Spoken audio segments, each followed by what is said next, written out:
Sabe, existe uma crise silenciosa acontecendo agora mesmo. Uma que afeta um número enorme de homens ali por volta dos seus 40 e tantos anos. Hoje, a gente vai jogar uma luz em cima dessa experiência, que muitas vezes nem é dita, e tentar entender por que ela acontece. A pergunta central é essa: por que tantos homens, ali entre 45 e 50 anos, sentem que estão meio que à deriva na vida? De acordo com a psicóloga Sandra Bueno, isso não é só uma questão pessoal, não. É uma coisa que impacta famílias, ambientes de trabalho, comunidades inteiras. E é por isso que é tão importante a gente entender o que está rolando de verdade. Para ter uma ideia do tamanho disso, pensa só. Em uma única semana, a psicóloga Sandra Bueno atendeu 3 homens diferentes. Eles não se conheciam, moravam em lugares distintos do país, com histórias de vida que não tinham nada a ver uma com a outra, e ainda assim, todos eles chegaram no consultório com as mesmíssimas queixas. Isso aí não é coincidência, né? É um padrão bem claro. Então, vamos começar a botar nome nas coisas. O que é exatamente essa tal de epidemia silenciosa?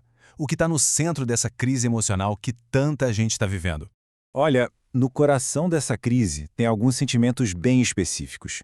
É um vazio profundo, um cansaço que parece que nunca vai embora e, sabe, uma perda de propósito. E o ponto principal aqui é que esses sentimentos não estão nem aí para o saldo da sua conta bancária ou se o relacionamento está bom. Eles atingem todo mundo, não importa o que esteja acontecendo do lado de fora. E esses sentimentos todos, eles não ficam só dentro da cabeça. Eles acabam transbordando e aparecem do lado de fora, sabe? Muitas vezes em sinais de alerta que a gente pode até ignorar se não souber o que procurar. O sinal mais comum disparado é uma perda profunda de energia vital. E não é só se sentir cansado, não. É perder a vontade de fazer aquelas coisas que antes davam alegria. E olha, isso soa muito como depressão, e às vezes até é, mas a psicóloga Sandra Bueno defende que a raiz do problema, muitas vezes, é bem mais profunda que um simples desequilíbrio químico. O segundo sinal é um sentimento que corrói por dentro, o de inutilidade. Tanto no trabalho quanto em casa, a pessoa começa a se sentir meio irrelevante, sabe? Fica se comparando com os outros o tempo todo e sempre se sentindo por baixo. É um ciclo vicioso de autodepreciação. E para tentar lidar com tudo isso, o que muitos homens fazem, começam a se isolar. Eles se afastam da vida social para evitar o julgamento, a comparação. Só que aí tem um paradoxo cruel. Quanto mais eles se isolam, mais forte a angústia fica. Isso nos leva a um comportamento que é a chave de muita coisa: o fardo do sim. É aquela incapacidade de estabelecer limites. Muitos homens assumem tudo o que pedem para eles. Essa necessidade de se sentir útil, importante, faz com que eles digam sim sem parar, até o ponto de esgotamento total. Bom, tudo isso levanta a pergunta mais importante de todas, né? Por que isso está acontecendo? Para responder, a gente precisa mergulhar um pouco nas raízes biológicas, psicológicas e até culturais dessa crise.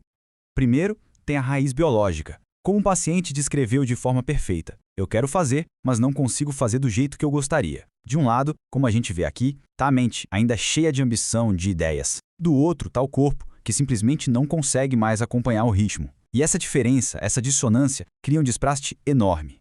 Psicologicamente, vem aquela consciência que atropela a gente, a da finitude. É aquele momento em que a ficha cai de que tem mais vida no espelho retrovisor do que na estrada à frente. E de repente surgem aquelas perguntas gigantes. O que eu fiz com a minha vida até agora? E talvez a mais assustadora: e agora? E aí entra o fator poderosíssimo do condicionamento cultural. Desde criança, muitos homens são ensinados a engolir as emoções. Homem não chora. Seja forte. Qual a consequência disso? Eles chegam nessa fase da vida sem as ferramentas emocionais, às vezes sem nem ter as palavras para conseguir dizer a bagunça que eles estão sentindo por dentro. Então, quando esses 3 fatores, o biológico, o psicológico e o cultural, se chocam, eles criam uma verdadeira tempestade perfeita, a crise de sentido. É o ponto de ruptura, aquele momento em que o jeito antigo de viver simplesmente não se sustenta mais. Essa aqui é uma metáfora poderosa usada por um paciente para descrever o que ele sentia. Não é só a tristeza, sabe? É a sensação visceral de estar se desfazendo, de que a própria identidade está se dissolvendo. É muito forte. E é na terapia que muitos chegam a uma revelação chocante, que está resumida nessa frase. Eles percebem que passaram a vida inteira lutando contra si mesmos, tentando se encaixar num molde que nunca foi feito para eles, movidos por expectativas que vinham de fora. Então, esse é o ponto crucial. O colapso não é uma falha, é um despertar. É o momento em que a alma finalmente grita chega. É a percepção, dolorosa, mas super necessária, de que uma vida vivida para os outros é, no fim das contas, uma vida vazia. Mas e o que acontece depois que tudo desmorona? É aqui que a história dá uma virada, porque essa crise, por mais dolorosa que seja, ela também é uma baita oportunidade. É um ponto de virada mesmo. O primeiro passo para a reconstrução é algo surpreendentemente simples: falar. O ato de colocar a dor em palavras para alguém de confiança, seja um terapeuta, um parceiro, um amigo, pode ser transformador.